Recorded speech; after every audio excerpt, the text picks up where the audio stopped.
Good morning, my name's Tony Morbin. I'm the Editor-in-Chief of SC Magazine. I'm here with Steve Schoenfeld from BlueCoat at InfoSecurity Europe at Earls Court. Today we're going to be talking about some of the issues that are affecting the market in relation to malware. Now Steve, obviously one of the big things going on at the moment has been the Heartbleed. What sort of impact is Heartbleed having on companies and how should they react? Well, Heartbleed actually is a very broad issue. It affects many companies, primarily because of the incorporation of OpenSSL in so many products. The impact is actually much broader than people tend to realize. It's not just that the vendors might have a patch and some don't yet, but the clients are affected, servers are affected, infrastructure is affected in general. And there aren't patches for everything, and in some cases the enterprises don't control the devices themselves. Take the example of bring your own device scenarios where users are bringing in mobile devices, and in some instances fixes don't even exist there.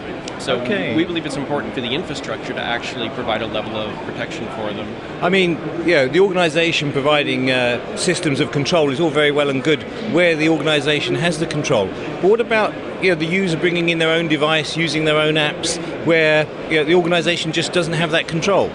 Yeah, mobile devices in general present another problem, and it's not just something like the OpenSSL issue with Heartbleed, but all the things you train a user to do, all the things that you would put on a system don't necessarily exist for mobile devices. If you look at what you typically train a user to do and have them mouse over a URL to make sure it really is going to the same location, this is very difficult on a mobile device. So we, again, provide that layer of infrastructure protection. We track where the malicious sites are on the internet, who's delivering that malware, and we block the access to those sites on behalf of the users. Is this getting into your whole tracking of malnets and preventing APTs as well? Yeah, so the malware delivery networks are quite large and quite broad. We track more than 500 of them today, and we're the only company that does this. And what sort of level of protection does that provide? I mean, these 500 nets, are they significant in terms of the level of threat? Yeah, far more than people realize. On analysis, it appears that about 2/3 of the malware trying to be delivered on the internet come from these networks. And so BlueCoat blocks the access to these networks just at the start.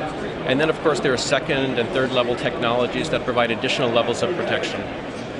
How does sharing of information affect the ability to stop these threats? And particularly going forward with the huge growth we're seeing, should you be sharing with people who might potentially be your competitors?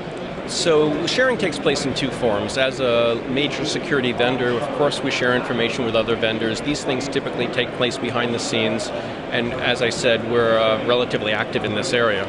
The other place where information sharing takes place and is hugely valuable to our customers is that our global information network that has more than 75 million users immediately takes the information that was received by one or found by one and then shares that with the other 75 million.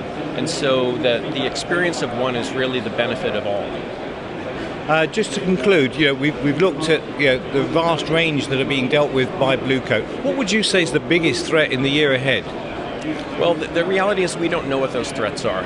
You take a look at just the last 2 weeks alone, we had the Heartbleed attack, we have the IE vulnerabilities, and I don't think anyone can predict what's going to be next week or the week after. So the most important thing is to have an infrastructure layer of security, to have those protections in place, have multiple layers of technology, and basically allow companies to have the assurance to just go about their business.